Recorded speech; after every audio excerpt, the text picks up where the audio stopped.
정미경은 창가 옆 소파에 앉아 한 달 전 있었던 딸 수진의 결혼식 사진첩을 홀로 감상했습니다. 이 순간을 위해 얼마나 기다렸는지 모릅니다.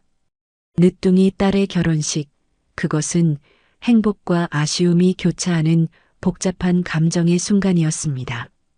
첫 페이지를 넘기자 화사한 웨딩홀의 모습이 눈에 들어왔습니다.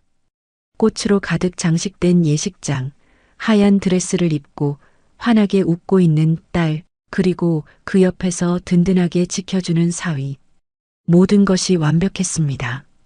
우리 수진이가 정말 예뻤지. 남편이 봤으면 얼마나 좋아했을까. 목소리가 살짝 떨렸습니다. 20여 년 전 5살 배기 어린 딸을 두고 갑작스레 세상을 떠난 남편이 떠올랐습니다. 그가 살아있었다면 얼마나 자랑스러워했을까. 분명 딸의 팔짱을 끼고 입장하며 가슴 벅찬 눈물을 감추지 못했을 것입니다. 페이지를 하나씩 넘기며 미경은 그날의 순간들을 다시 되뇌었습니다. 모두 행복한 기억들이었습니다. 그러나 갑자기 미경의 손가락이 멈췄습니다. 하객들의 단체 사진 한 구석에서 무언가 이상한 점을 발견했기 때문입니다. 사진 속 인물들 중 하나가 너무나 낯익었습니다. 하객 무리 한켠 구석에 서 있는 남자. 미경은 사진을 더 가까이 들여다보았습니다. 시간이 멈춘 듯 했습니다. 심장이 급격하게 뛰기 시작했습니다. 귀에서는 피가 솟구치는 소리가 들렸습니다. 온몸의 감각이 그 한 점을 향해 집중되었습니다. 손이 떨리기 시작했고 얼굴에서 핏기가 빠져나갔습니다. 이게 말이 돼? 당신 살아있었던 거야?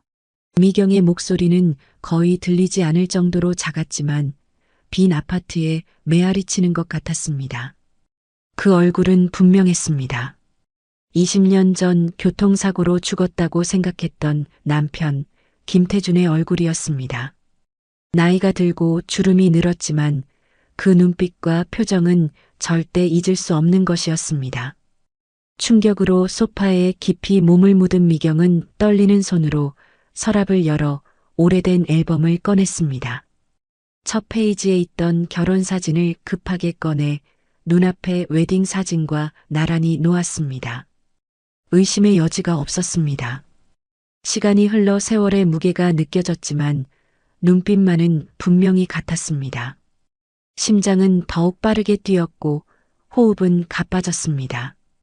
흐려지는 시야 사이로 전화기를 더듬었습니다. 손가락이 너무 떨려 번호를 누르는데도 몇 번이나 실수했습니다. 마침내 연결음이 들렸고 수진의 목소리가 들렸습니다. 엄마? 무슨 일이에요?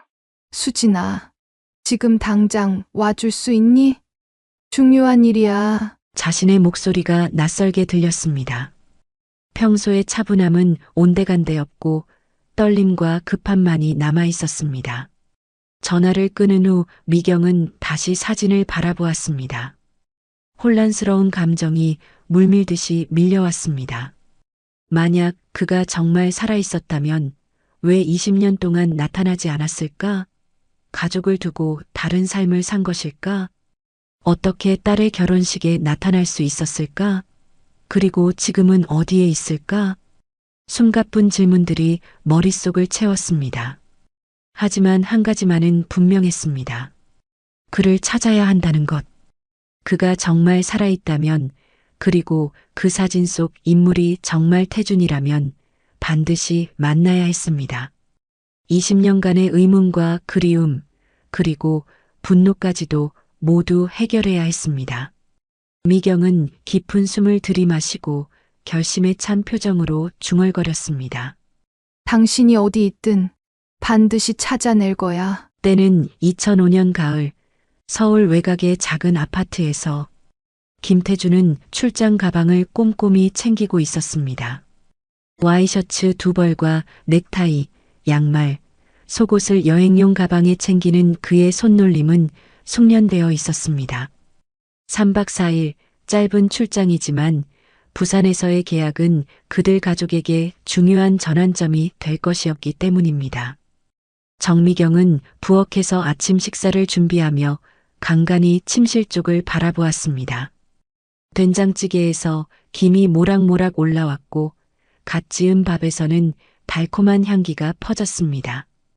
평화로운 아침의 풍경이었습니다. 오늘 몇 시에 도착한다고 했지? 미경이 밥을 그릇에 담으며 물었습니다. 태주는 손목시계를 확인하며 대답했습니다. 오후 2시쯤 부산에 도착할 거야. 호텔에 짐 풀고 바로 미팅이 있어. 미경은 찌개 그릇을 식탁에 놓으며 남편을 바라보았습니다. 37살의 태주는 직장에서의 스트레스로 살짝 야위었지만 여전히 대학 시절 첫눈에 반했던 그 모습이 남아 있었습니다. 굳은 의지가 담긴 눈빛과 항상 책임감으로 가득 찬 표정. 이번 출장이 성공적으로 끝나면 그들이 꿈꾸던 가게 확장도 가능해질 것이었습니다. 이번엔 꼭 성공할 거야. 미경이 남편의 어깨를 가볍게 두드리며 격려했습니다. 5살배기 수진이 분홍색 토끼 잠옷 차림으로 부스스한 머리를 하고 거실로 나왔습니다.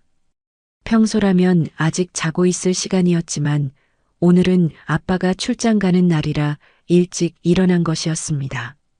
졸린 눈을 비비며 아빠에게 달려가 다리를 붙잡았습니다. 아빠, 가지 마. 나랑 놀아줘. 태준의 얼굴에 미소가 번졌습니다. 그는 서류 가방을 내려놓고 쭈그려 앉아 딸의 눈높이를 맞추었습니다. 수진의 부스스한 머리카락을 정돈해주며 말했습니다. 수진아, 아빠 이번에 출장 다녀와서 인형 사줄게. 백화점에서 봤던 그 인형. 그러니까 아빠 다리 좀 놔줄래? 수진은 고개를 저었습니다. 커다란 눈망울에는 아쉬움이 가득했고 작은 팔로 아빠의 목을 꼭 끌어안았습니다. 태준의 셔츠에서 나는 익숙한 향수 냄새를 맡으며 수진은 더 세게 안겼습니다. 다음 주에 유치원 발표회 있는데 태준은 딸의 작은 손을 잡고 약속의 의미로 새끼손가락을 걸었습니다. 꼭 갈 거야. 약속해. 수진의 표정이 조금 밝아졌습니다. 태준은 딸의 뺨에 키스하고 안아 올려 식탁으로 데려갔습니다. 세 사람은 함께 아침 식사를 시작했습니다. 수진은 아빠가 좋아하는 계란말이를 아빠 그릇에 하나 더 올려주었고 태준은 딸의 머리를 쓰다듬었습니다. 식사를 마친 후 출발 시간이 다가왔습니다. 태준은 여행용 가방과 서류 가방을 들고 현관으로 향했습니다. 미경이 외투를 건네주었고 태준은 재빨리 입었습니다. 수진은 여전히 아빠 곁을 떠나지 않고 따라다녔습니다. 태준은 미경에게 다가가 짧게 포옹했습니다. 일상적인 작별 인사였지만 그 순간이 얼마나 소중한지 두 사람 다 알지 못했습니다. 좋은 소식 가지고 올게. 태준의 목소리에는 자신감이 넘쳤습니다. 미경은 남편의 넥타이를 가볍게 매만지며 미소 지었습니다. 운전 조심하고 도착하면 연락해. 걱정 마. 안전운전할게. 마지막 작별 인사를 나누던 그 순간 시간이 멈춘 듯 했습니다. 미경은 후에 이 순간을 수천 번이나 떠올리게 될 것이었습니다. 남편의 미소, 그의 냄새, 그의 목소리, 모든 것을 기억하려 했지만 시간이 지날수록 그 기억은 희미해져 갔습니다. 태주는 가방을 들고 문을 열었습니다. 수지는 계속해서 아빠의 다리를 붙잡으려 했고 미경은 딸을 안아 올려 태준이 나갈 수 있게 했습니다. 현관에서 마지막으로 손을 흔들고 태준은 아파트 계단을 내려갔습니다. 미경과 수지는 창가에 서서 태준이 주차장에 도착하는 모습을 지켜보았습니다. 아파트 3층에서 내려다보니 태준의 검은색 소나타가 보였습니다. 태준은 트렁크를 열고 가방을 실었습니다. 출발하기 전 태준은 고개를 들어 창가를 향해 다시 한번 손을 흔들었습니다. 미경과 수진도 열심히 손을 흔들어 응답했습니다. 아빠 빨리 와, 알겠지? 수진이 창문에 대고 소리쳤습니다. 태준의 차가 주차장을 빠져나가 골목길로 사라지는 모습을 지켜보는 두 사람의 얼굴에는 아무런 불안감도 없었습니다. 평범한 이별이었고 며칠 후면 다시 만날 것이라 생각했으니까요. 하지만 운명은 때로 잔인합니다. 그날 오후 미경은 의류가게에서 일을 하고 있었습니다. 작은 가게였지만 미경의 안목으로 골라온 옷들은 동네에서 인기가 좋았습니다. 바쁜 하루였고 태준에게서 도착 연락이 없어 걱정되었지만 아마도 바로 미팅에 들어갔을 것이라 생각했습니다. 저녁이 되어서야 가게 문을 닫고 수진을 유치원에서 데려와 집으로 돌아왔습니다. 저녁 7시경 미경은 평소처럼 저녁 식사를 준비하고 있었습니다. 그때 텔레비전에서 뉴스가 흘러나왔습니다. 오늘 오후 경부고속도로 부산 방향 양산 부근에서 대형 연쇄 추돌 사고가 발생했습니다. 16대의 차량이 연쇄 추돌했으며 현재까지 5명의 사망자와 23명의 부상자가 보고되었습니다. 안개와 빗길로 인한 시야 불량이 사고의 원인으로 추정됩니다. 뉴스를 들은 순간 미경의 온몸에 전율이 흘렀습니다. 손에서 칼이 미끄러져 바닥에 떨어졌고 큰 소리에 수진이 놀라 부엌으로 달려왔습니다. 엄마, 왜 그래? 미경은 대답하지 못했습니다. 태주는 오늘 그 고속도로를 타고 부산으로 가는 중이었습니다. 불안감이 물밀듯이 밀려왔습니다. 급히 전화기를 들어 남편의 휴대폰으로 전화를 걸었지만 연결되지 않았습니다. 2번, 3번, 4번. 계속해서 전화를 걸었지만 항상 같은 음성 메시지만 들릴 뿐이었습니다. 지금은 전화를 받을 수 없습니다. 삐 소리 후 메시지를 남겨주십시오. 미경은 떨리는 목소리로 메시지를 남겼습니다. 여보, 나야 뉴스에서 사고 소식 봤어. 괜찮은 거지? 전화 받으면 바로 연락해줘. 시간이 갈수록 불안감은 커졌습니다. 천천히 시계 바늘이 움직이는 동안 미경의 가슴은 점점 더 조여들었습니다. 저녁 식사는 손도 대지 않은 채 그대로 식어갔습니다. 수진에게는 아무 내색도 하지 않으려 했지만 어린 딸의 눈에도 엄마의 이상한 행동이 감지되었습니다. 수진을 재우고 나서도 계속 전화를 걸었습니다. 거실의 시계가 밤 11시를 가리킬 때까지도 태준의 연락은 없었습니다. 미경은 태준의 회사 동료들에게도 연락해 보았지만 아무도 그에 대한 소식을 알지 못했습니다. 그때 갑작스러운 전화벨 소리가 적막한 집안을 가르며 울렸습니다. 미경은 심장이 멎는 듯한 느낌으로 전화기를 들었습니다. 정미경 씨 되십니까? 여기는 양산경찰서입니다. 그 순간 미경의 다리에서 힘이 빠졌습니다. 손이 떨려 전화기를 거의 떨어뜨릴 뻔했습니다. 경찰의 다음 말을 듣기도 전에 그녀는 이미 최악의 상황을 예감했습니다. 김태준 씨의 차량이 오늘 오후 고속도로 사고에 연루된 것으로 확인되었습니다. 차량 번호 확인 결과 김태준 씨 명의의 차량이 맞습니다. 지금 양산중앙병원으로 오실 수 있으십니까? 숨이 막히는 듯한 느낌이었습니다. 미경은 몇 번이고 아니야, 이럴 수 없어라고 중얼거렸지만 현실은 냉혹했습니다. 그녀는 어떻게든 정신을 가다듬고 수진을 옆집 이웃에게 부탁한 후 택시를 불러 병원으로 달려갔습니다. 택시 안에서 미경은 계속해서 남편의 번호로 전화를 걸었습니다. 마치 기적처럼 태준이 전화를 받아 괜찮아, 나 다른 차 탔어라고 말해주길 바라면서. 하지만 그런 기적은 일어나지 않았습니다. 병원은 사고 환자들로 혼잡했습니다. 로비에는 가족들이 불안한 표정으로 기다리고 있었고 의료진들은 분주히 움직였습니다. 미경이 도착하자 정복을 입은 경찰관이 그녀에게 다가왔습니다. 정미경 씨세요? 저는 양산경찰서 교통과 박준호 경위입니다. 미경은 간신히 고개를 끄덕였습니다. 목이 메어 말이 나오지 않았습니다. 안내해 드리겠습니다. 이쪽으로 오세요. 그들은 병원 한쪽에 마련된 조용한 상담실로 들어갔습니다. 미경의 심장은 마구 뛰었습니다. 김태준 씨의 차량은 추돌 후 추가로 다른 차에 받쳐 심하게 파손됐습니다. 경찰관이 조심스럽게 말을 이어갔습니다. 차량은 가드레일을 뚫고 계곡 쪽으로 전복되었습니다. 미경은 손으로 입을 막았습니다. 상상조차 하기 힘든 광경이었습니다. 그럼 제 남편은 어디 있나요? 수술 중인가요? 미경의 목소리가 떨렸습니다. 경찰관의 표정이 더욱 무거워졌습니다.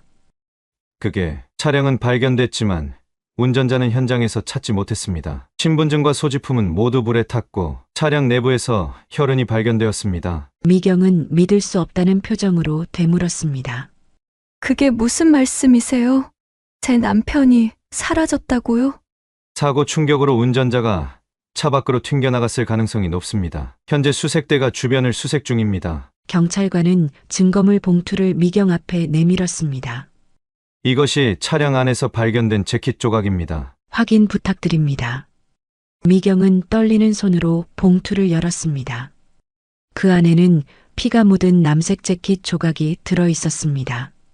재킷의 안쪽 주머니에는 K, T, J라는 이니셜이 새겨져 있었습니다.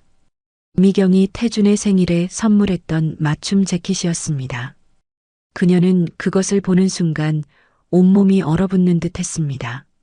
심장이 찢어지는 듯한 고통이 밀려왔습니다. 그날 밤 미경은 병원 대기실에서 밤을 새웠습니다. 희망과 절망 사이에서 흔들리며 매 순간 태준이 걸어 들어오길 기다렸습니다. 하지만 그런 일은 일어나지 않았습니다. 다음 날부터 본격적인 수색이 시작되었습니다. 경찰, 소방대원, 지역 주민들까지 동원되어 사고 현장 주변의 계곡과 산을 샅샅이 뒤졌습니다. 미경도 매일 현장에 나갔습니다. 비가 오나 바람이 부나 그녀는 현장을 떠나지 않았습니다. 오늘은 발견될 거예요. 수색 책임자가 매일 아침 미경에게 위로의 말을 건넸지만 하루하루 지날수록 그 말은 공허하게 들렸습니다. 일주일 동안 수색 작업은 계속되었지만 태준의 흔적은 더 이상 발견되지 않았습니다. 계곡 하류까지 샅샅이 뒤졌지만 아무것도 찾지 못했습니다. 전문가들은 계곡의 급류에 휩쓸려 멀리 떠내려갔을 가능성이 높다는 의견을 내놓았습니다. 마침내 일주일이 지난 후 경찰은 공식적으로 수색 종료를 선언했습니다. 생존 가능성이 희박하다는 판단이었습니다. 미경은 그 소식을 듣는 순간 무릎이 꺾였습니다. 병원 복도에 무너지듯 주저앉았습니다. 미경의 절규가 병원 복도에 울려 퍼졌습니다. 하지만 현실은 잔인했습니다. 더 이상 할 수 있는 것이 없었습니다. 수색은 종료되었고 태준은 법적으로 실종 추정 사망 처리되었습니다. 집으로 돌아온 미경은 수진을 꼭 안았습니다. 5살 수진은 무슨 일이 일어났는지 완전히 이해하지 못한 채 울고 있는 엄마를 바라보기만 했습니다. 아빠는 언제 와? 수진이 물었습니다. 미경은 대답하지 못했습니다. 어떻게 어린 딸에게 아빠가 다시는 돌아오지 않을 거라고 말할 수 있을까요? 그저 더 세게 딸을 안아줄 뿐이었습니다. 그날 밤 미경은 수진이 잠든 후 홀로 거실에 앉아 태준의 사진을 바라보며 밤을 지새웠습니다. 그 후 몇 주 동안 미경은 삶과 죽음 사이에서 표류하는 듯한 느낌이었습니다. 법적인 절차, 보험 처리, 재산 정리, 모든 것이 악몽 같았습니다. 그리고 마침내 시신 없는 장례식을 치를 날이 왔습니다. 장례식 날 하늘에서는 비가 세차게 내렸습니다. 마치 하늘도 미경의 슬픔에 동참하는 것 같았습니다. 검은 상복을 입은 미경은 수진의 작은 손을 꼭 잡고 납골당으로 향했습니다. 빈관으로 치른 장례식이었기에 남편의 위패만이 그곳에 모셔졌습니다. 여보, 어디 있는 거야? 미경은 위패 앞에서 속삭였습니다. 정말 이대로 끝난 거야? 미경은 딸과 함께 위패 앞에 무릎을 꿇었습니다. 수지는 엄마를 따라 고사리 같은 손으로 절을 했습니다. 아빠가 하늘나라로 갔다는 말만 들었을 뿐 그 의미를 완전히 이해하지는 못했습니다. 여보, 수진이 잘 키울게요. 걱정하지 마세요. 미경의 목소리가 흐느낌으로 끊어졌습니다. 잘 가요. 비가 내리는 소리가 미경의 흐느낌 소리를 덮었습니다. 그날 미경은 남편과의 영원한 이별을 받아들였습니다. 적어도 그녀는 그렇게 생각했습니다. 남은 인생을 딸과 함께 살아가며 태준의 기억만을 간직한 채 살아갈 것이라고 결심했습니다. 하지만 그때는 20년 후에 일어날 일을 아무도 예상하지 못했습니다. 죽었다고 생각했던 남편이 살아있었다는 충격적인 진실을, 그리고 그를 딸의 결혼식 사진을 통해 발견하게 될 거라고는 상상조차 하지 못했습니다. 한편 태주는 차량 사고와 함께 몸이 차 밖으로 튕겨져 나갔습니다. 날카로운 바위와 나뭇가지들이 그의 몸을 핥히었고 차가운 계곡물이 그를 덮쳤습니다. 의식이 완전히 사라지기 전 마지막으로 떠오른 것은 가족의 얼굴이었지만 그마저도 순식간에 어둠 속으로 사라졌습니다. 얼마나 시간이 흘렀는지 모를 물살에 떠밀려 태준의 몸은 계곡 하류의 작은 마을 근처까지 떠내려갔습니다. 그날 새벽 물고기를 잡으러 나온 노인이 계곡가에 쓰러진 한 남자를 발견했습니다. 여기 사람이 있어요. 빨리 와보세요. 노인의 다급한 외침에 마을 사람들이 모여들었습니다. 피투성이가 된 태주는 가까스로 숨만 붙어 있는 상태였습니다. 신분증도 지갑도 휴대폰도 없었습니다. 오직 찢어진 옷과 심하게 다친 몸만이 그가 누구인지를 알려줄 단서였지만 그곳에서는 아무도 그를 알아보지 못했습니다. 마을 사람들은 급히 그를 트럭에 실어 40km 떨어진 작은 병원으로 이송했습니다. 국도를 달리는 내내 태준의 호흡은 불규칙했고 간간히 신음소리만 흘러나왔습니다. 환자 상태가 위급합니다. 즉시 수술실로 옮겨주세요. 병원에 도착하자마자 의사가 외쳤습니다. 수술실 문이 닫히고 초조한 시간이 흘렀습니다. 6시간의 수술 끝에 의사가 나왔습니다. 다행히 생명은 건졌습니다만 뇌에 심한 손상이 있어 의식 회복 후에도 후유증이 있을 가능성이 높습니다. 열흘 후 태주는 마침내 눈을 떴습니다. 하지만 그의 눈빛은 공허했고 입에서 나온 첫 마디는 충격적이었습니다. 여기가 어디죠? 그리고 저는 누구죠? 의사는 천천히 그에게 다가가 물었습니다. 이름이 기억나시나요? 가족은요? 어디 사는지는요? 태주는 멍한 표정으로 천장만 바라보았습니다. 아무것도 기억나지 않았습니다. 자신의 이름, 나이, 직업, 가족, 모든 것이 진공 속으로 사라진 듯 했습니다. 의사가 간호사에게 말했습니다. 뇌 손상이 심해 기억 상실 상태입니다. 화상 때문에 지문 확인도 안 되고 진원 확인이 전혀 안 되는 상황입니다. 태주는 병원 침대에 누워 창밖의 하늘을 바라보았습니다. 푸른 하늘과 흰 구름이 유유히 흘러가는 모습은 평화로웠지만 그의 마음은 혼란스러웠습니다. 자신이 누구인지도 모른 채 날마다 같은 질문을 반복했습니다. 저는 누구인가요? 왜 아무도 저를 찾지 않나요? 간호사들은 안타까운 표정으로 그를 돌봤고 의사는 천천히 회복될 거라며 위로했지만 시간이 지나도 기억은 돌아오지 않았습니다. 수개월간의 치료와 재활 끝에 몸은 회복되었지만 기억은 여전히 어둠 속에 갇혀 있었습니다. 마침내 6개월 후 태주는 퇴원을 앞두게 되었습니다. 담당 의사는 그에게 마지막 상담을 해주었습니다.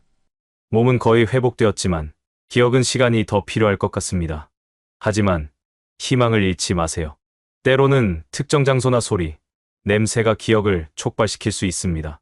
태주는 고개를 끄덕였습니다. 이제 어디로 가야 할지 모르겠습니다. 태준의 목소리에는 불안함이 가득했습니다. 의사는 그의 어깨를 토닥이며 말했습니다. 당신의 과거도 중요하지만 앞으로의 삶도 소중합니다. 새로운 시작도 생각하세요. 병원에서는 사회복지 담당자를 통해 임시 주거지와 기초생활비를 제공했지만 그것은 일시적인 도움일 뿐이었습니다. 태주는 이제 자신의 삶을 스스로 개척해야 했습니다. 퇴원 후 태주는 정처 없이 떠돌았습니다. 처음에는 건설 현장에서 일용직으로 일했습니다. 무거운 시멘트 포대를 나르고 벽돌을 싸는 일은 힘들었지만 일을 마치고 받는 일당은 생존을 위한 최소한의 수단이 되었습니다. 때로는 식당에서 설거지를 하기도 했고 전단지를 돌리거나 청소부로 일하기도 했습니다. 그는 작은 고시원방에서 생활했습니다. 좁은 공간에 놓인 간이 침대와 작은 책상이 전부였지만 그에게는 그만한 공간도 충분했습니다. 하루하루를 살아가는 것만으로도 버거웠기 때문입니다. 간혹 꿈에서 희미한 얼굴들이 나타났습니다. 따뜻한 미소를 짓는 여자, 작은 손으로 자신을 부르는 아이. 하지만 눈을 뜨면 그 모든 것이 안개처럼 사라졌습니다. 그렇게 10여 년의 시간이 흘러 어느 비 오는 날 태주는 버스 정류장 벤치에 앉아 있었습니다. 일거리를 찾아 여러 곳을 돌아다녔지만 그날은 운이 없었습니다. 차가운 빗물이 그의 옷을 적셨고 허기진 배는 꼬르륵 소리를 냈습니다. 그때 눈에 들어온 것은 정류장 광고판에 붙은 작은 구인 광고였습니다. 사회복지센터 경비원 모집, 성실하신 분, 숙소 제공. 다음 날 태주는 광고에 적힌 주소로 찾아갔습니다. 낡은 건물이었지만 따뜻한, 기분 좋은 느낌이 드는 곳이었습니다. 면접은 간단했습니다. 센터장은 그의 이력서를 보며 물었습니다. 이름이 정석인가요? 그는 기억을 잃은 후 정석이라는 이름으로 살아가고 있었습니다. 왜 정석이라는 이름을 선택했는지는 자신도 알지 못했습니다. 그저 문득 떠오른 이름이었습니다. 센터장은 그의 이력서를 보고 고개를 끄덕였습니다. 좋습니다. 내일부터 출근하시죠. 센터 뒤편에 직원 숙소가 있으니 오늘 짐을 옮기셔도 됩니다. 사회복지센터 경비원이라는 직업은 그에게 안정과 소속감을 주었습니다.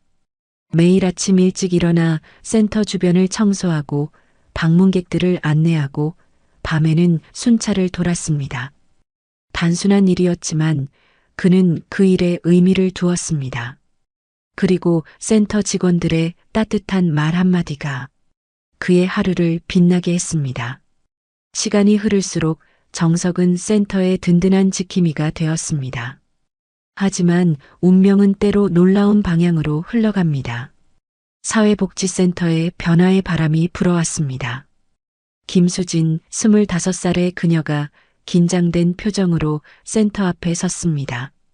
대학에서 사회복지학을 전공하고 첫 직장으로 이곳을 선택한 그녀에게 오늘은 특별한 날이었습니다. 괜찮아. 할 수 있어. 수진은 자신에게 용기를 주며 센터 입구로 향했습니다.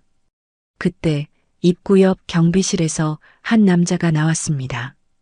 60대 초반으로 보이는 그 남자는 낡았지만 깔끔한 경비 제복을 입고 있었습니다. 정석, 10년 동안 이 센터를 지켜온 경비원이었습니다. 그의 머리카락은 반백이 되었고 얼굴에는 세월의 흔적이 깊게 패여 있었지만 눈빛만은 여전히 따뜻했습니다. 안녕하세요. 수진이 밝게 인사했습니다.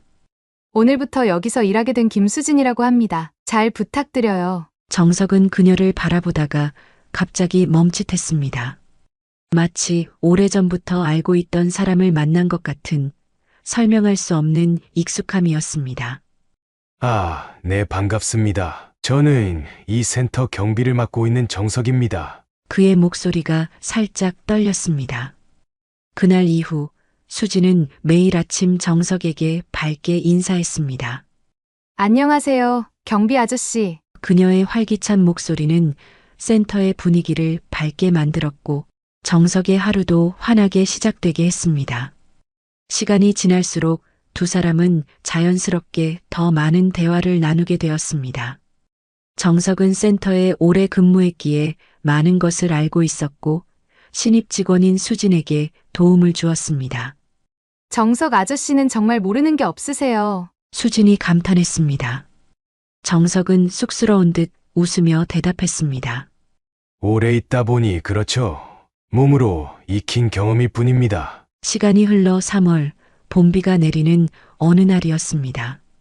퇴근 시간 수진은 우산 없이 센터 출입구에서 난감한 표정으로 서 있었습니다. 큰일이네. 버스 정류장까지 달려가야 하나. 수진이 중얼거렸습니다. 그때 뒤에서 정석의 목소리가 들렸습니다.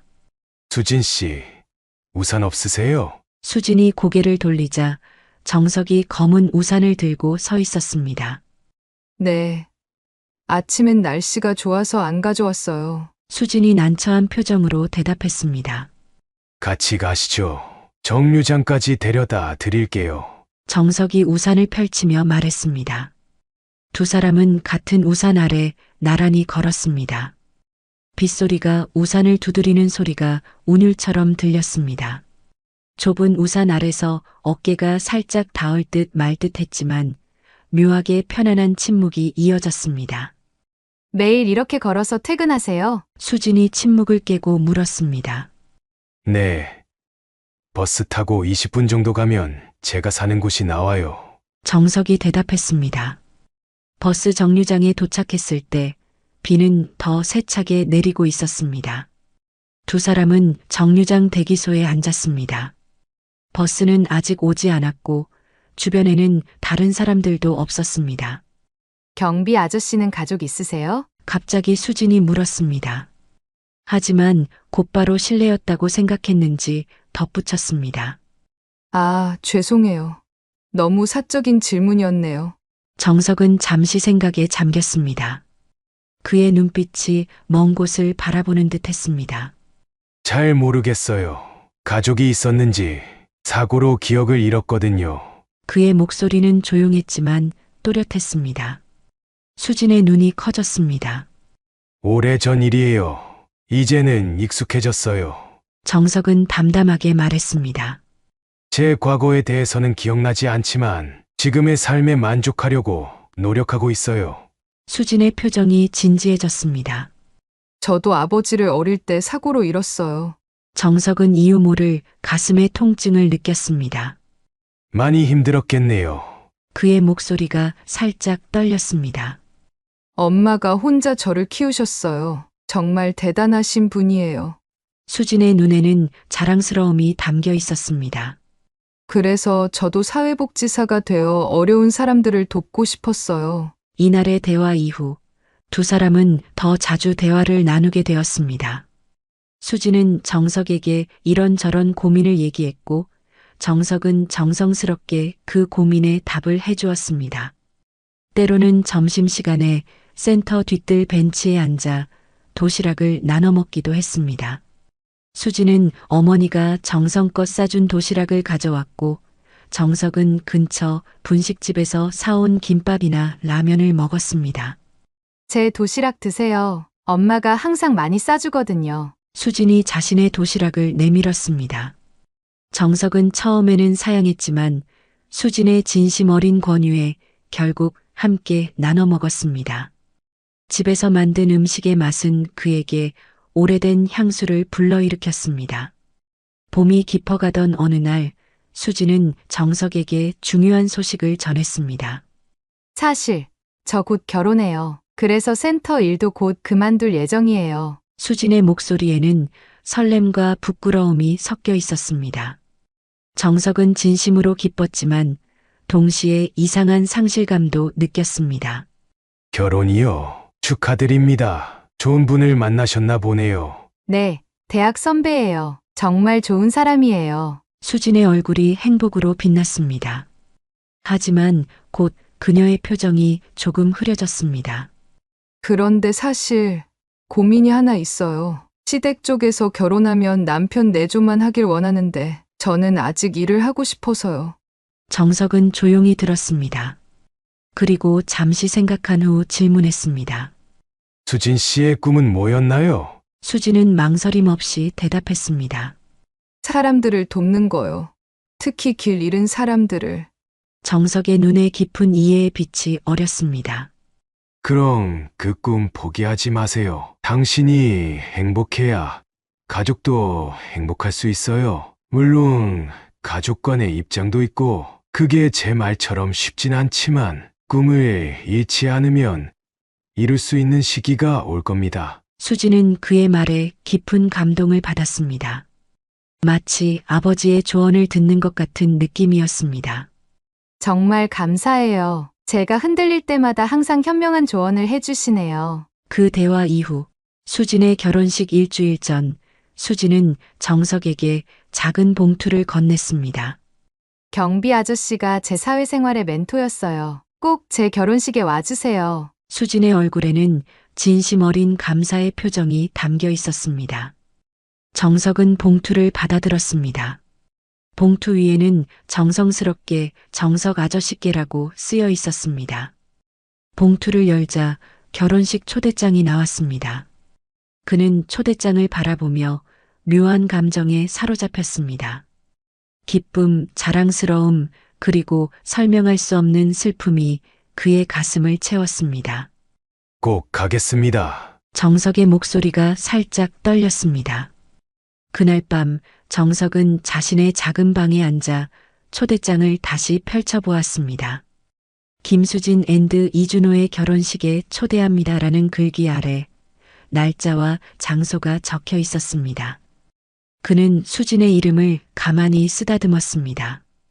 그녀의 밝은 미소, 따뜻한 마음씨가 떠올랐습니다. 마치 내 딸 같아. 정석은 중얼거렸습니다. 그는 알지 못했습니다. 수진이 정말로 그의 딸이라는 사실을, 그리고 이 결혼식이 운명적인 재회의 시작이 될 것이라는 사실을. 화사한 봄날 서울 시내의 한 웨딩홀 앞에서 정석은 긴장한 표정으로 서 있었습니다. 낡은 구두를 반짝반짝 닦고 20년 동안 단 한 번도 입지 않은 정장을 입었지만 여전히 초라해 보이는 느낌이 있었습니다.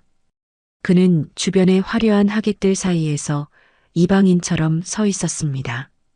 고급 외제차에서 내리는 하객들, 명품 가방을 든 여성들, 값비싼 슈트를 입은 남성들 사이에서 그는 마치 잘못 들어온 사람 같았습니다. 내가 이런 곳에 와도 괜찮을까? 정석은 주머니 속의 초대장을 다시 한번 만져보았습니다. 접히고 펴진 자국이 역력했습니다. 수십 번 펼쳐보고 다시 접었던 흔적이었습니다. 출근길에 만나는 밝은 미소의 사회복지사 수진, 그 아이에게 느끼는 특별한 애정은 설명할 수 없는 것이었습니다. 그것은 20년간의 공허한 삶 속에서 유일하게 그를 살아있게 만드는 감정이었습니다. 깊은 숨을 들이마신 정석은 자신의 모습을 마지막으로 점검했습니다. 낡았지만 깨끗이 다린 와이셔츠, 빛바랜 넥타이, 주름진 손으로 넥타이를 매만지며 그는 결혼식장 입구로 향했습니다. 화려한 꽃장식과 웅장한 로비가 그를 맞이했습니다. 입구 앞에는 가족 관계자로 보이는 누군가가 방명록을 펼쳐놓고 있었습니다. 정석은 그 앞에서 펜을 들고 한참을 망설였습니다. 어떻게 자신을 소개해야 할지 갑자기 혼란스러웠습니다. 결국 그는 간단히 정석이라는 이름만 적었습니다. 자신의 성도, 축하 메시지도 쓰지 못했습니다. 그저 작은 이름 하나만이 방명록 한 구석을 차지했습니다. 마치 그의 존재처럼 작고 희미하게. 웨딩홀 안으로 들어선 정석은 맨 뒷자리 구석, 기둥 뒤에 가려진 자리에 조용히 앉았습니다. 이곳에서는 누구의 시선도 받지 않고 식을 지켜볼 수 있을 것 같았습니다. 화려하게 장식된 예식장과 아름다운 꽃장식, 하객들로 가득 찬 좌석들을 바라보며 그는 묘한 감정에 사로잡혔습니다. 머릿속으로 갑자기 흐릿한 기억의 파편이 스쳐 지나갔습니다. 다른 결혼식장, 흰 드레스를 입은 여인, 그녀의 손을 잡고 있는 자신의 모습.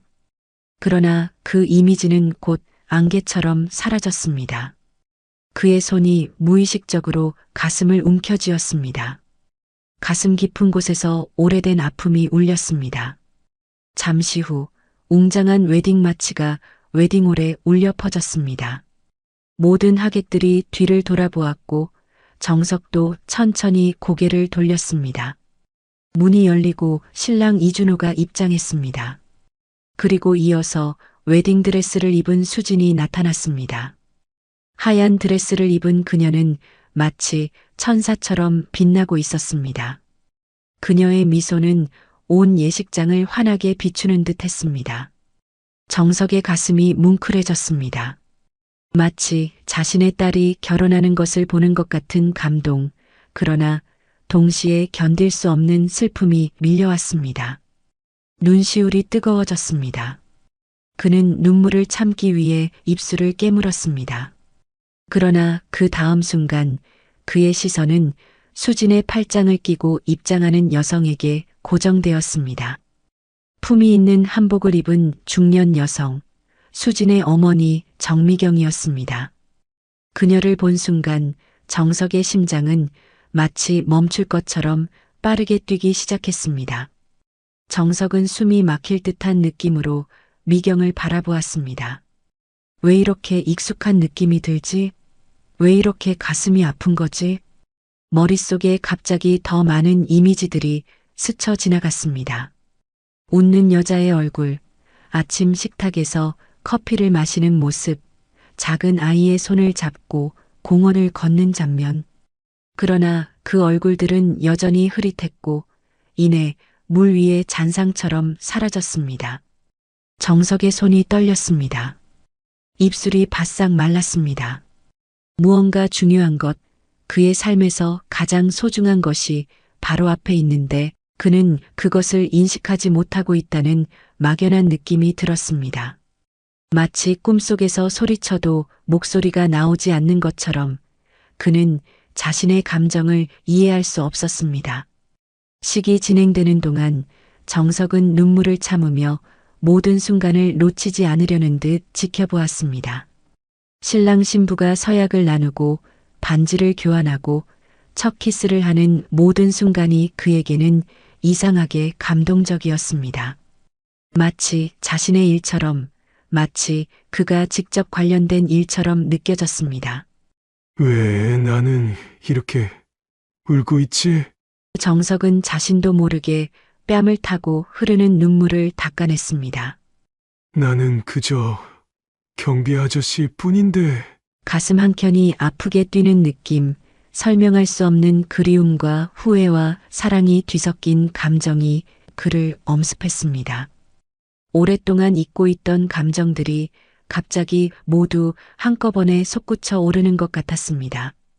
20년간 메마른 사막 같았던 그의 가슴에 갑자기 홍수가 밀려온 것 같았습니다. 축하 연설과 축가가 이어졌습니다. 수진의 고모라는 여성이 마이크를 잡고 말했습니다.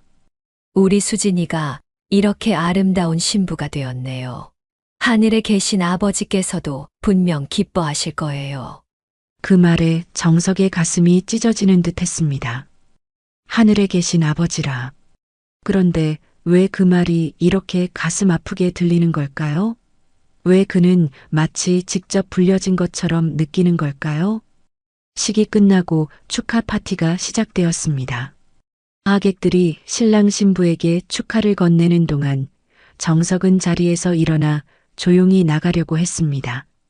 이 감정들을 더 이상 감당할 수 없을 것 같았습니다. 그는 출구를 향해 천천히 걸음을 옮겼습니다. 이제 이 감정들을 정리하고 집으로 돌아갈 시간이었습니다. 평소의 일상으로 20년 동안 그렇게 해왔던 것처럼 혼자만의 시간으로 돌아갈 시간이었습니다. 그러나 출구 근처에서 수진이 그를 발견했습니다. 아저씨, 벌써 가세요? 수진이 웨딩드레스 자락을 살짝 들고 정석에게 달려왔습니다. 그녀의 얼굴은 행복으로 빛나고 있었습니다. 식사도 하고 가세요. 정석은 수진을 바라보았습니다. 그녀의 눈에서 그는 또 다른 기시감을 느꼈습니다. 마치 오래전에 알고 있던 눈동자, 마치 자신의 눈을 닮은 듯한 느낌. 그는 쑥스러운 미소를 지었습니다. 밥은 괜찮아요. 제가 일이 있어서. 여기 밥 맛있어요. 꼭 식사하고 가세요. 알겠죠? 수진이 그의 팔을 잡았습니다. 그녀의 손길이 닿자 정석은 가슴이 따뜻해지는 것을 느꼈습니다. 마치 오래전에 잃어버린 연결이 다시 이어지는 것 같은 느낌이었습니다. 그는 수진의 얼굴을 진지하게 마치 영원히 기억하고 싶은 듯 바라보며 말했습니다. 축하해요. 정말 아름다웠어요. 그의 목소리는 떨렸고 눈에는 눈물이 고여 있었습니다. 그것은 단순한 축하의 말 이상이었습니다. 수진의 눈에도 눈물이 고였습니다. 정말 감사해요. 그때 주변에 있던 하객들이 다가왔습니다. 신랑도 합류했습니다. 그들 모두 기쁨에 찬 얼굴이었습니다. 사진 한 장 찍어요. 누군가 제안했습니다. 그때 가려는 정석의 손을 수진이 잡아 끌었습니다. 그렇게 어색하게 하객들 사이에 서서 정석은 사진사의 지시에 따라 포즈를 취했습니다. 그의 표정은 기쁨과 슬픔이 뒤섞여 있었습니다. 카메라 플래시가 터질 때마다 그의 마음은 더 복잡해졌습니다. 사진 촬영이 끝나자마자 정석은 서둘러 인사를 하고 식장을 빠져나왔습니다. 더 이상 이 감정들을 감당할 수 없었습니다. 웨딩홀 앞 정원의 한적한 벤치에 홀로 앉아 그는 깊은 생각에 잠겼습니다. 봄날의 따스한 햇살이 그의 얼굴을 비추었습니다. 주변에서는 새들이 지저귀고 꽃들이 흔들리고 있었습니다. 이토록 아름다운 날에 그의 마음은 왜 이리 무겁고 슬픈지 이해할 수 없었습니다. 수진의 결혼식, 그녀의 어머니와의 짧은 마주침, 이 모든 것이 그에게 엄청난 감정의 소용돌이를 일으켰습니다. 마치 오래된 상처가 다시 열린 것 같았습니다. 그러나 그는 그 상처가 무엇인지, 왜 아픈지조차 알지 못했습니다. 왜 이렇게 가슴이 아프지? 정석은 눈물을 훔치며 중얼거렸습니다. 눈물이 그의 주름진 뺨을 타고 흘러내렸습니다. 20년 동안 한 번도 흘리지 않았던 눈물이 마침내 터져나왔습니다. 내가 누구였을까? 내가 누구였기에 이렇게 아프지? 그는 하늘을 바라보며 질문했지만 대답은 돌아오지 않았습니다. 봄바람이 불어와 그의 머리카락과 뺨에 눈물을 말려주었습니다. 잠시 후 정석은 천천히 일어났습니다. 집으로 돌아갈 시간이었습니다. 20년 동안 그러했듯이 혼자만의 시간으로 돌아갈 시간이었습니다. 하지만 그는 알지 못했습니다. 오늘 찍은 그 사진이 20년 동안 끊어졌던 인연을 다시 이어줄 운명의 실마리가 될 것이라는 사실을. 웨딩홀을 뒤로하고 걸어가는 정석의 뒷모습은 외롭고 쓸쓸해 보였습니다.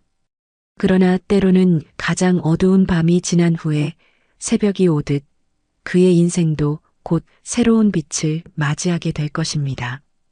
자신도 모르는 사이에 그는 이미 집으로 돌아가는 길 위에 서 있었던 것입니다. 결혼식이 있고 한 달 후 서울 외곽의 아파트에서 정미경은 창가에 앉아 떨리는 손으로 결혼식 사진첩을 붙잡고 있었습니다. 그녀는 결혼식 사진을 보고 자리에서 움직이지 못했습니다. 그때 현관문 비밀번호를 누르는 소리가 들렸고 급한 발소리와 함께 수진이 거실로 들어왔습니다. 엄마, 수진은 숨을 헐떡이며 외쳤습니다. 급히 달려온 듯 볼이 상기되어 있었습니다. 무슨 일이에요? 전화 받고 깜짝 놀랐어요. 안색이 안 좋아 보여요. 미경은 대답 대신 천천히 고개를 들어 딸을 바라보았습니다. 그녀의 눈은 붉게 충혈되어 있었고 얼굴은 창백했습니다. 마치 유령을 본 사람처럼 보였습니다. 앉으렴, 수진아. 미경의 목소리는 평소보다 낮고 떨렸습니다. 수지는 혼란스러운 표정으로 어머니 옆에 앉았습니다. 미경은 잠시 침묵했습니다. 어떻게 이 사실을 전해야 할지, 어디서부터 시작해야 할지 막막했습니다. 천천히 떨리는 손으로 결혼식 사진첩을 펼쳤습니다. 하객들과 함께 찍은 단체 사진 페이지에서 멈췄습니다. 여기 이 사람 보이니? 미경은 손가락으로 사진 속 한 남자를 가리켰습니다. 구석에 서 있는 다른 하객들보다 약간 어색해 보이는 남자였습니다. 수지는 고개를 기울여 사진을 들여다보았습니다. 이분은 우리 센터 경비 아저씨예요. 제가 초대했어요. 근데 왜? 수진의 말이 계속되는 동안 미경의 손은 더욱 심하게 떨리고 있었습니다. 그녀는 수진의 말을 끊었습니다. 이 사람, 너희 아버지야. 침묵이 내려앉았습니다. 시계 초침 소리만이 거실에 울렸습니다. 수진의 눈이 커졌고 입이 약간 벌어졌습니다. 뭐라고요? 말도 안 돼. 수진의 목소리는 거의 들리지 않을 정도로 작았습니다. 엄마, 그게 무슨 말이에요? 아빠는 20년 전에 돌아가셨잖아요. 미경은 천천히 일어나 책장으로 향했습니다. 오래된 앨범 하나를 꺼내 다시 소파로 돌아왔습니다. 앨범을 펼치자 오래된 사진들이 나왔습니다. 미경과 태준의 결혼 사진, 젊은 시절의 태준이 웃고 있는 사진, 수진이 갓난아기였을 때 태준이 안고 있는 사진. 그 사진을 보며 미경이 말했습니다. 그래, 너는 모를 수 있지만 나는 알아. 나이가 들어 얼굴이 많이 변했지만 그의 눈빛은 여전해. 어떻게 이런 일이? 수지는 손가락으로 결혼 사진 속 아버지의 얼굴을 어루만지듯 쓰다듬었습니다. 수진의 눈에서 눈물이 흘러내렸습니다. 처음에는 천천히, 이내 홍수처럼 쏟아졌습니다. 그녀의 어깨가 흐느낌으로 떨렸습니다. 미경은 딸의 어깨를 감싸 안았습니다. 그녀의 눈에도 눈물이 고여 있었습니다. 나도 믿기지 않아, 수진아. 20년 동안 모든 사람이 그가 죽었다고 생각했는데. 잠시 후 미경이 떨리는 목소리로 물었습니다. 아빠랑 얘기는 해봤니? 수지는 눈물을 닦으며 고개를 끄덕였습니다. 네. 사고로 기억을 잃었다고 하셨어요. 자신의 과거에 대해 거의 아무것도 기억하지 못한다고. 미경의 눈에서도 눈물이 흘러내렸습니다. 그래서 우리에게 돌아오지 못했던 거구나. 수지는 갑자기 자리에서 벌떡 일어났습니다. 그녀의 눈에는 당황과 급박함이 서려 있었습니다. 엄마, 빨리 센터에 가봐야 해요. 미경도 급히 일어섰습니다. 무슨 일이니? 경비 아저씨가, 아니, 아빠가 곧 일을 그만둔다고 했어요. 제가 결혼하기 전에 얘기한 거라 지금 안 계실지도 몰라요. 수진의 목소리가 떨렸습니다. 일단 가봐요. 지금 당장 가지 않으면 또다시 아빠를 잃을지도 몰라요. 두 사람은 서로를 바라보았습니다. 20년이라는 긴 시간 끝에 찾아온 진실, 그리고 다시 놓칠지도 모른다는 두려움이 그들의 눈에 담겨 있었습니다. 가자. 미경은 결연한 표정으로 말했습니다. 수진이 재빨리 차 키를 집어들었습니다. 두 사람은 급히 아파트를 나섰습니다. 수진이 운전대를 잡았고 미경은 조수석에 앉았습니다. 두 사람 모두 아직 충격에서 벗어나지 못한 표정이었지만 그들의 눈빛에는 강한 결의가 담겨 있었습니다. 차는 빠르게 도로 위를 달렸습니다. 미경은 창밖을 바라보았지만 그녀의 마음은 20년 전으로 돌아가 있었습니다. 마지막으로 남편을 본 그 아침, 그가 출장 가방을 들고 집을 나서던 모습, 작별 인사를 나누던 순간, 20년 동안 살아 있었다니. 그것도 딸과 같은 건물에서 일하고 있었다니. 마침내 사회복지센터에 도착했습니다.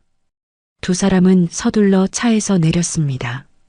센터는 이미 문을 닫을 준비를 하고 있었고 몇몇 직원들만이 남아 있었습니다. 경비실을 향해 달려간 두 사람은 낯선 경비원을 발견했습니다. 나이가 지긋한 새 경비원이 자리를 지키고 있었습니다. 경비 아저씨 어디 계신가요?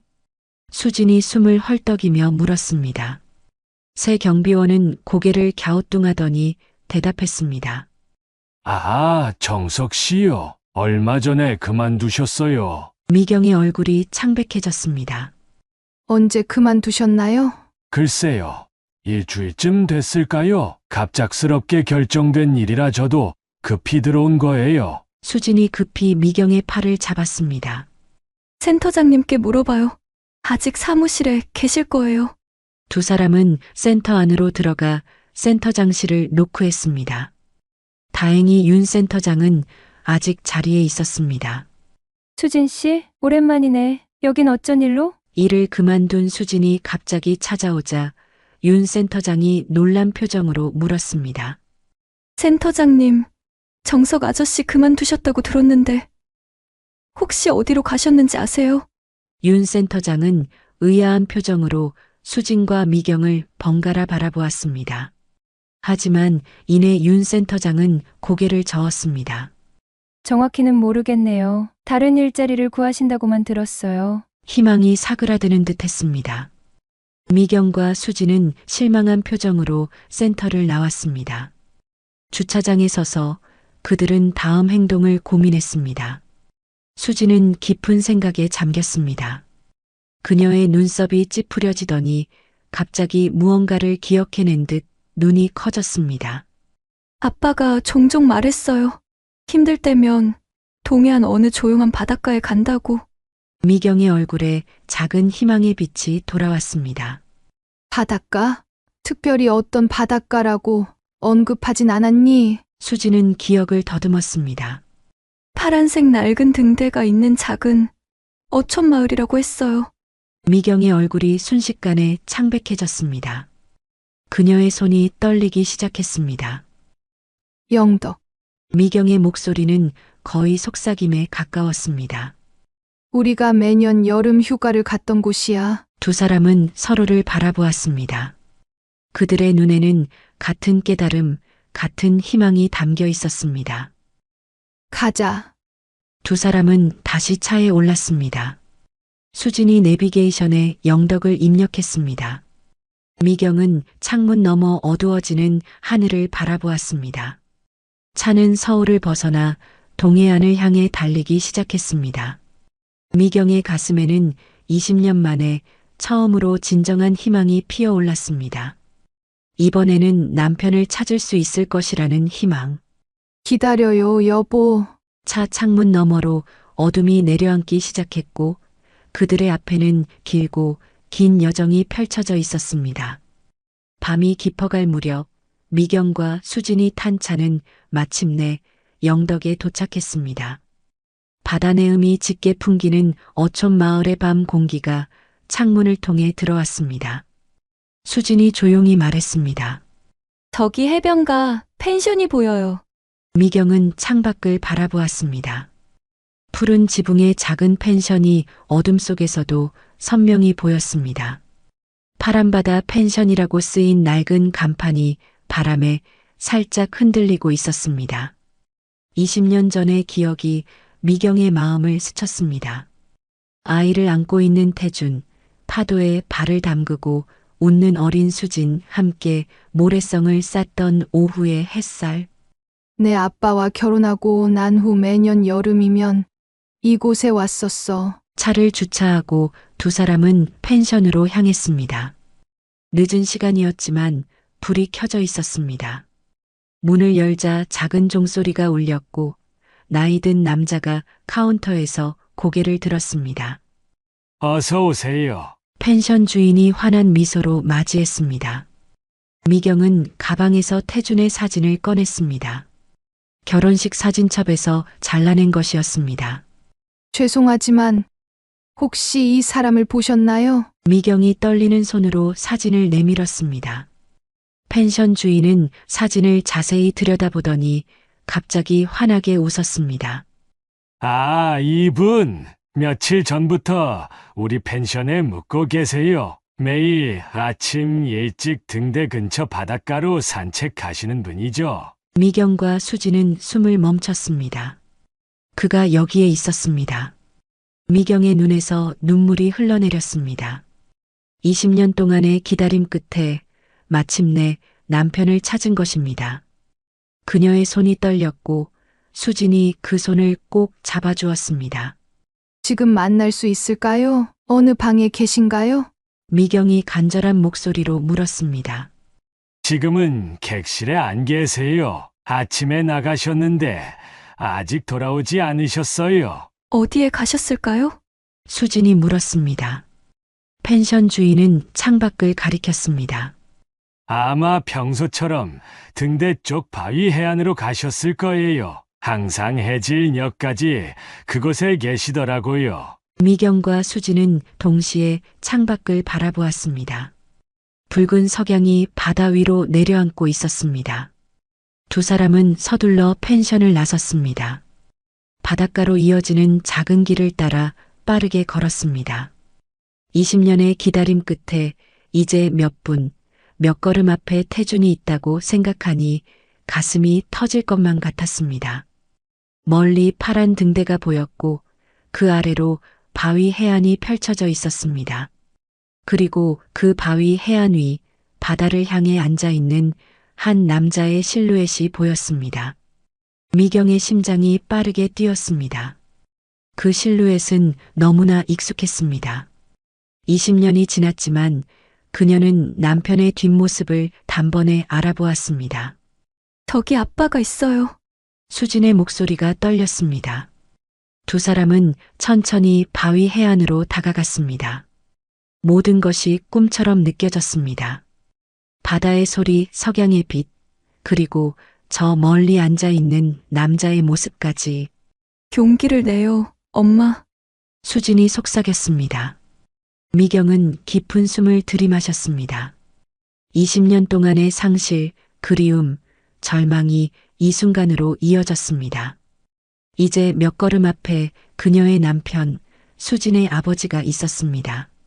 그들은 천천히 하지만 확고한 발걸음으로 태준을 향해 다가갔습니다.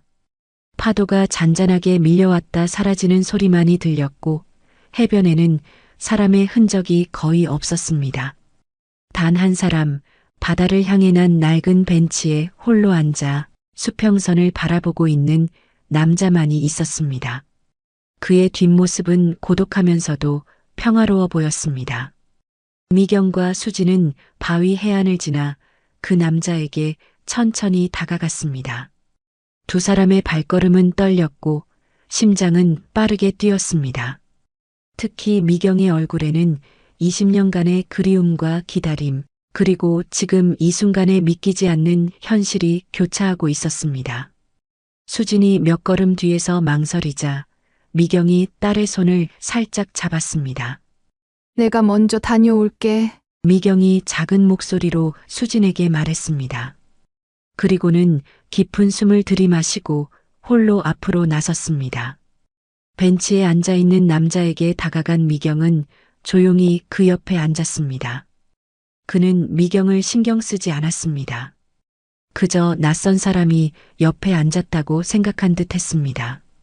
두 사람은 잠시 아무 말도 하지 않고 함께 바다만 바라보았습니다. 시간이 멈춘 것 같은 고요함이 흘렀습니다. 매일 이곳에 오면 가슴이 따뜻해져요. 이유는 모르겠지만 남자가 먼저 입을 열었습니다. 그의 목소리는 조용했지만 미경의 귀에는 천둥처럼 울렸습니다.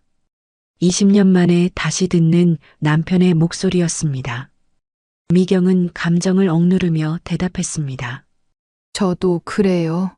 여기 있으면 마음이 편해져요. 그제서야 남자는 미경을 제대로 바라보았습니다. 서로의 눈이 마주쳤고 태준의 얼굴에 혼란스러운 표정이 스쳤습니다. 무언가 익숙한 것, 기억 속 어딘가에서 본 듯한 감각이 그를 혼란스럽게 만들었습니다. 침묵이 흘렀고 미경은 마음을 다잡은 후 조심스럽게 물었습니다. 혹시 정말 모르시겠어요? 저를. 태주는 미경을 자세히 바라보았습니다. 그의 눈빛에는 당혹감과 함께 희미한 기억의 조각들이 스치는 듯 했습니다. 미경은 가방에 손을 넣어 오래된 가족사진 한 장을 꺼냈습니다. 이것은 그녀가 20년 동안 소중히 간직해온 사진이었습니다. 태준과 미경, 그리고 어린 수진이 함께 영덕 해변에서 찍은 사진이었습니다. 이 사진 기억나세요? 미경이 떨리는 손으로 사진을 건넸습니다. 태주는 사진을 받아들었습니다. 그의 손도 떨리고 있었습니다.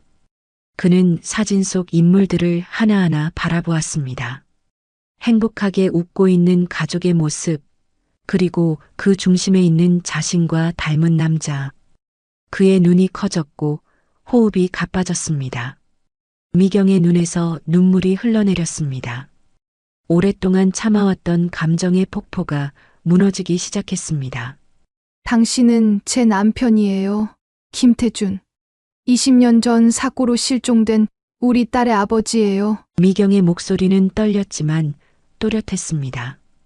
태준의 얼굴에 충격과 혼란, 그리고 희미한 깨달음이 교차했습니다. 그는 사진을 바라보다가 다시 미경을 바라보았습니다. 그리고 다시 사진으로 시선을 돌렸습니다. 마치 퍼즐의 조각들을 맞추려는 듯 했습니다. 이때 몇 걸음 뒤에서 지켜보고 있던 수진이 조용히 다가와 벤치의 반대편에 앉았습니다. 태주는 놀란 표정으로 그녀를 바라보았습니다. 아빠, 제가 아빠 딸 수진이에요. 수진의 목소리가 떨렸습니다. 태주는 수진을 바라보며 눈을 크게 떴습니다. 갑자기 그의 표정이 변했습니다. 깨달음이 번개처럼 스쳐 지나간 듯 했습니다. 그는 고개를 숙였고 어깨가 떨리기 시작했습니다. 조용한 흐느낌이 들렸습니다. 20년 동안 잊고 있던 감정들이 갑자기 그를 덮친 것 같았습니다. 잠시 후 태주는 고개를 들었습니다. 그의 얼굴에는 눈물이 가득했지만 그의 눈빛은 이전과 달랐습니다. 더 맑고 더 생생한 눈빛이었습니다. 미안하지만 난 가족에 대한 기억이 없어요.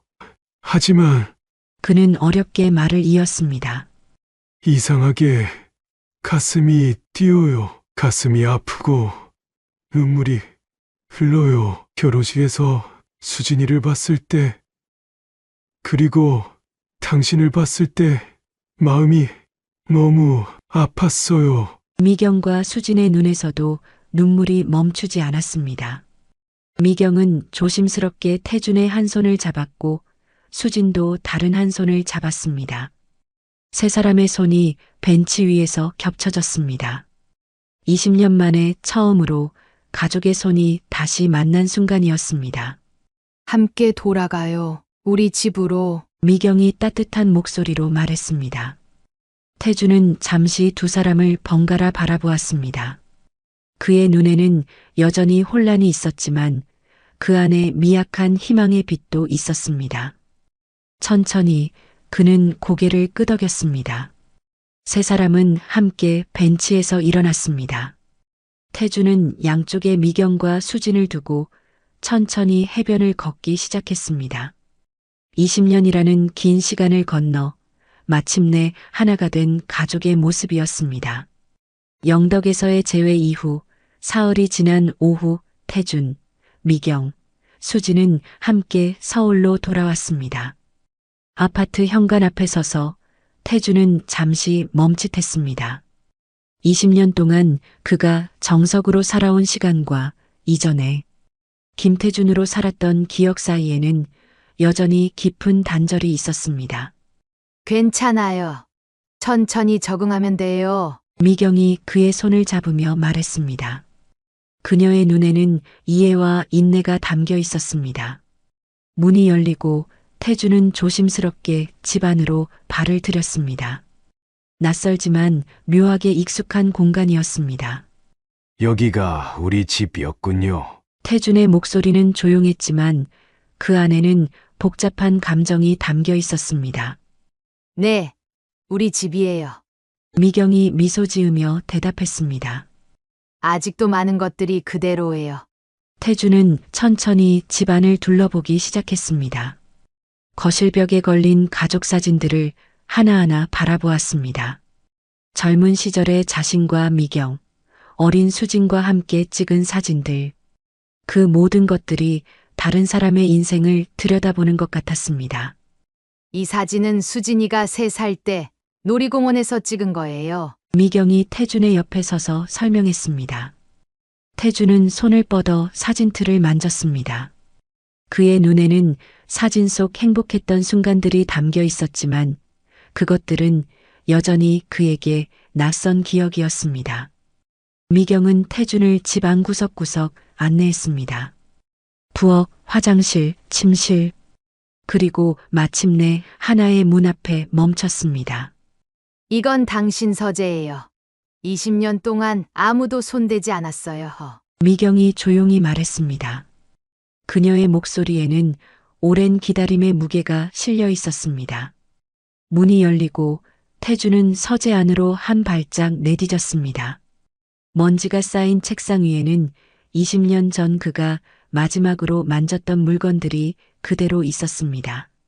미완성 서류, 만년필, 책들, 그리고 가족 사진. 마치 시간이 멈춘 공간 같았습니다. 태주는 감동과 놀라움으로 말을 잇지 못했습니다. 미경은 미소 지었습니다. 당신이 언젠가 돌아올 거라 믿었어요. 항상 그 희망을 가지고 살았죠. 수진도 서재 문 앞에 서서 조용히 지켜보고 있었습니다. 그녀의 눈에도 감동의 눈물이 맺혔습니다. 태주는 책상 앞에 앉았습니다. 책상 위의 먼지를 손으로 조심스럽게 쓸었습니다. 그 아래에는 그가 마지막으로 쓰던 메모가 있었습니다. 부산 출장 마이너스 계약서 확인하기라고 적힌 메모였습니다. 그날의 마지막 흔적이었습니다. 호기심 어린 눈으로 태주는 자신의 과거를 하나씩 발견해 나갔습니다. 책꽂이의 책들, 서랍 속의 소지품들, 벽에 걸린 상장들, 모두 그의 것이었지만 아직은 낯선 것들이었습니다.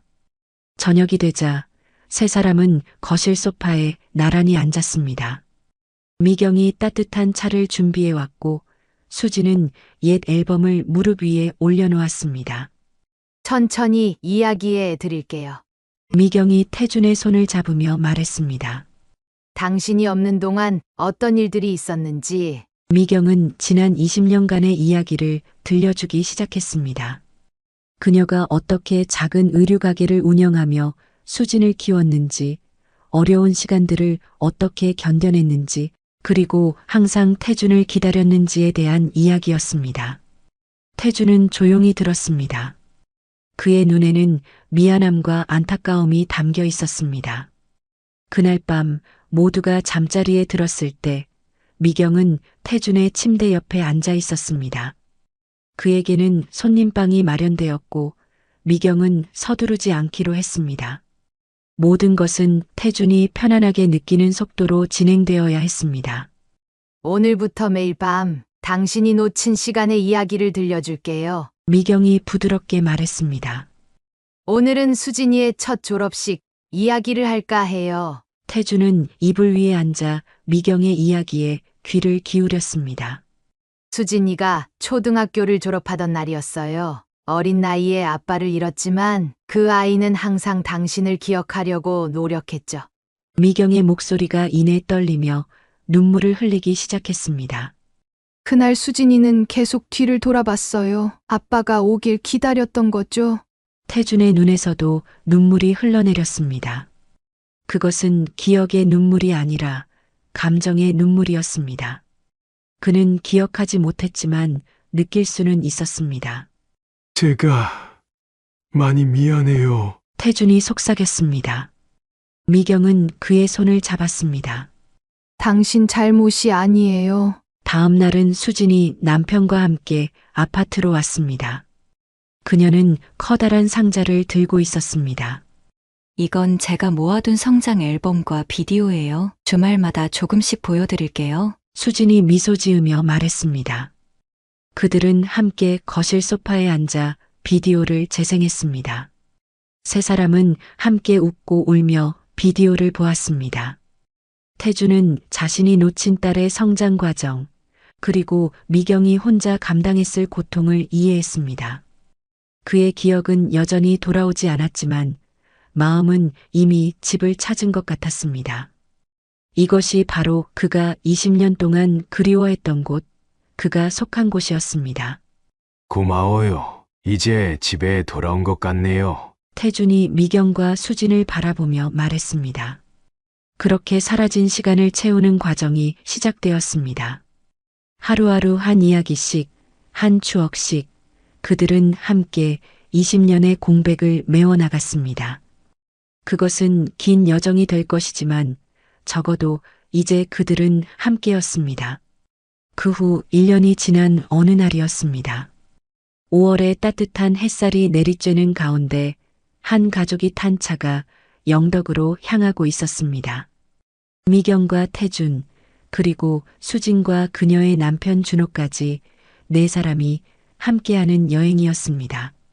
1년이 벌써 지났네요. 1년 전까지 그는 기억을 잃은 정석이었지만 지금은 다시 김태준으로 살아가고 있었습니다. 미경은 남편을 바라보며 미소 지었습니다. 그래요. 정말 꿈 같은 1년이었어요. 뒷좌석에서는 수진과 준호가 조용히 대화를 나누고 있었습니다. 준호는 태준을 처음 만났을 때 당황했지만 이제는 장인을 진심으로 대하고 있었습니다. 차는 해안도로를 따라 달렸고 이내 푸른 바다가 시야에 들어왔습니다. 모두의 얼굴에 미소가 번졌습니다. 특히 태준의 눈빛은 더욱 빛나고 있었습니다. 마침내 그들은 작은 어촌 마을에 도착했습니다. 1년 전 미경과 수진이 태준을 찾았던 바로 그 펜션에 짐을 풀었습니다. 펜션 주인은 그들을 반갑게 맞이했습니다. 그날 오후 네 사람은 해변을 따라 걸었습니다. 햇살은 따뜻했고 바다는 잔잔했습니다. 수진과 준호는 앞서 걸었고 태준과 미경은 천천히 그 뒤를 따랐습니다. 저기 보여요? 미경이 멀리 등대 근처의 벤치를 가리켰습니다. 1년 전 우리가 다시 만났던 그 벤치예요. 태준의 얼굴에 깊은 감정이 스쳤습니다. 그럼요, 기억하죠. 그들은 천천히 벤치로 향했습니다. 수진과 준호는 그들에게 약간의 시간을 주기 위해 해변 쪽으로 걸음을 옮겼습니다. 태준과 미경은 나란히 벤치에 앉았습니다. 1년 전과 같은 장소, 같은 시간이었지만 모든 것이 달라져 있었습니다. 태준의 눈에는 더 이상 혼란이 없었고 미경의 얼굴에는 더 이상 슬픔이 없었습니다. 당신에게 드릴 것이 있어요. 태준이 주머니에서 봉투 하나를 꺼냈습니다. 약간 떨리는 손으로 미경에게 건넸습니다. 미경은 호기심 어린 표정으로 봉투를 열었습니다. 안에는 태준의 손글씨로 가득 찬 편지가 있었습니다. 제가 읽어볼까요? 미경이 물었습니다. 태준은 고개를 끄덕였고 미경은 천천히 편지를 읽기 시작했습니다. 사랑하는 당신에게 1년 전 그 벤치에서 당신이 내게 와주지 않았다면 나는 여전히 정석이라는 이름으로 공허한 삶을 살고 있었을 것입니다. 당신은 나에게 이름을 돌려주었고 가족을 돌려주었고 삶의 의미를 돌려주었습니다. 기억은 완전히 돌아오지 않았지만 매일 당신을 사랑하는 법을 새롭게 배우고 있습니다. 20년이라는 시간 동안 당신은 나를 기다렸고 이제 남은 평생 동안 나는 당신과 함께할 것입니다. 그 어떤 사고나 기억 상실도 우리의 인연을 끊지 못했듯이 앞으로도 그 어떤 것도 우리를 갈라놓지 못할 것입니다. 영원히 당신을 사랑합니다. 당신의 태준 올림. 편지를 다 읽은 미경의 눈에서는 눈물이 흘러내렸습니다. 그것은 슬픔의 눈물이 아니라 깊은 감동과 행복의 눈물이었습니다. 고마워요, 여보. 미경이 속삭였습니다. 태주는 그녀의 손을 잡았습니다. 그들의 눈이 마주쳤고 그 안에는 20년의 세월과 1년의 치유가 담겨 있었습니다. 이때 수진과 준호가 다시 다가왔습니다. 태주는 일어나 세 사람을 바라보았습니다. 그의 얼굴에는 깊은 깨달음이 어려 있었습니다. 이제는 알겠어요. 내 마음이 이곳을 찾은 이유를. 태준이 조용히 말했습니다. 내 기억은 잊었어도 내 영혼은 잊지 않았던 거예요. 이곳은 우리 가족의 행복이 담긴 곳이니까요. 태주는 미경과 수진의 손을 잡았고 준호도 함께 원을 이루어 섰습니다. 네 사람은 함께 노을이 물드는 바다를 바라보았습니다. 이제 그들은 진정한 가족이 되었습니다. 과거의 상처는 치유되었고 미래는 희망으로 빛나고 있었습니다. 바다 위로 붉은 노을이 점점 더 짙게 물들어갔습니다. 그들의 웃음소리가 바다 바람을 타고 멀리 퍼져나갔습니다. 그들의 이 아름다운 이야기, 그리고 그들의 사랑은 영원히 계속될 것입니다.